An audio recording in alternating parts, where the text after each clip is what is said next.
Hello सभी भाइयों को नमस्कार प्रणाम। हम छोटा कलाकार व्यवसाय यादव बनारस की धरती से आप लोग को एक शॉर्ट सॉन्ग सुनाने जा रहा हूँ। आप लोग को बेहद पसंद आएगा, हमें आशा नहीं विश्वास है कि जैसे हमारे आप गीत को प्यार देते हैं वैसे देते रहेंगे।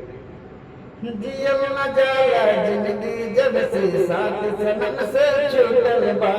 जियल न जाला जिंदगी जब से साथ सनम से छूटल बा, लागे लागी सब खुशियाँ अब हमरा से ही रूठल बा, पागल बन के घूमिले सारी रतिया हो, पागल बन के घूमिले सारी रतिया हो, अब बनल बादर दिया संगतिया हो, अब बनल बादर दिया संगतिया हो, प्यार के पहिया टूटल जहिया टूट गईल अरमान हो, प्यार के पहिया टूटल जहिया टूट गईल अरमान हो, दूसरा के घर दुल्हन बन के चल गई मोर जान हो, कहीं की करत दिल के बतिया हो, अब बनल बादर दिया संगतिया हो,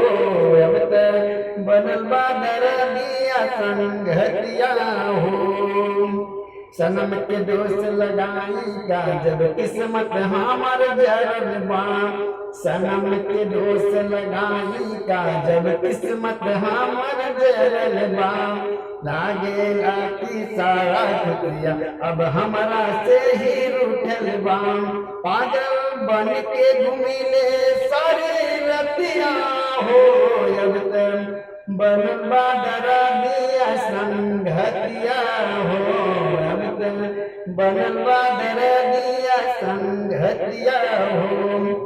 कैसे चली प्यार के रहिया काटा सगरो मारल बा, कैसे चली प्यार के रहिया काटा सगरो मारल बा, कैसे कोई के तरस दिलवा के बतिया